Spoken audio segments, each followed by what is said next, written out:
এরকম গরু আর আমার বয়সে আমি দেখিনি গে। আমার এরকম বড় বড় গরু দেখে আমার মনটা একবার চলে গেছে গা। আজকে এই হাটে আমি আইসে এরকম একটা গরু দেখলাম, আমি আমার বয়সেও আমি এরকম গরু দেখিনি। মোটামুটি আমি প্রতি বছর ইনশাল্লাহ 2-3 কোটি টাকার গরু সেল করি।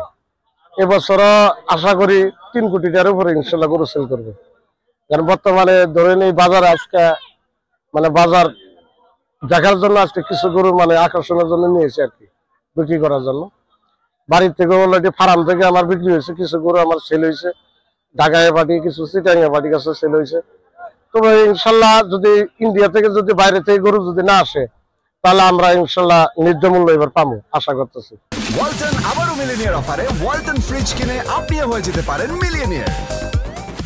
আমার খামারে মূলত মাঝখানে গরু আছিল, পরে আপনার 100-র মতো গরু ছিল, 125টা ছিল, গরু বিক্রি করছি। এখন বর্তমানে গরু আছে প্রায় 60টার মতো আছে।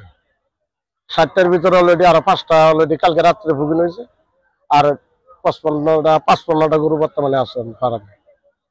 এটা ধরেন বিক্রি হইতেছে অলরেডি 5 লাখ, 7 লাখ, 10 লাখ। ওই যে উপাসে একটা গরু আছে অলরেডি, ওই গরুটা অলরেডি 9 লাখ টাকা মূলাইছে।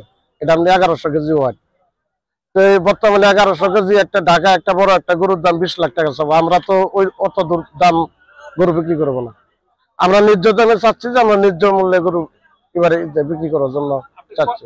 কয় মাসের বাচ্চা এগুলা কিনছেন এবং এই গরুগুলা? এগুলি বাচ্চা কিনছি আমি 6 মাসের, আজকে 2 বছর ধরে পালতাছি। 2 বছর ধরেন 2 বছর 2 মাস হয়েছে আর কি আমি পালতাছি। 2 বছর 2 মাস ধরে পালতাছি। এই গরুগুলি আমি কোনোদিন একটা ইঞ্জেকশন মারি নাই, শুধু খালি কৃমির ভ্যাকসিন করছি, আর কোনো ট্যাবলেটও খাই নাই, শুধু কৃমির ভ্যাকসিন।